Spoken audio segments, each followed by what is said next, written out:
আর স্মরণ করো, যখন তোমার প্রতিপালক ফেরেশতাদের বললেন, আমি পৃথিবীতে প্রতিনিধি সৃষ্টি করেছি।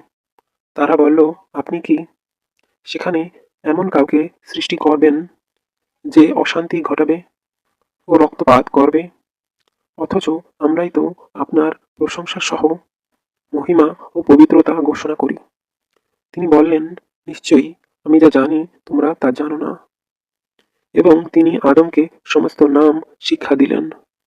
তারপর সেগুলো ফেরেশতাদের সামনে প্রকাশ করলেন এবং বললেন, এগুলোর নাম আমাকে বলে দাও, যদি তোমরা সত্যবাদী হও। তারা বলল, আপনি মহান, পবিত্র। আপনি আমাদের যা শিক্ষা দিয়েছেন তাছাড়া আমাদের তো কোনো জ্ঞানই নেই। নিশ্চয়ই আপনি জ্ঞানময়, প্রজ্ঞাময়। তিনি বললেন, হে আদম, ওদেরকে, ফেরেশতাদের, এদের এসবের নাম বলে দাও।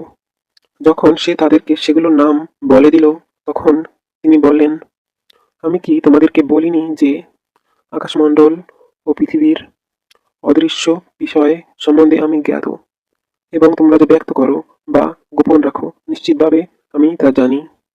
যখন ফেরেশতাদের বললাম, আদমের প্রতি নত হও, তখন ইবলীস ব্যতীত সকলেই নত হলো।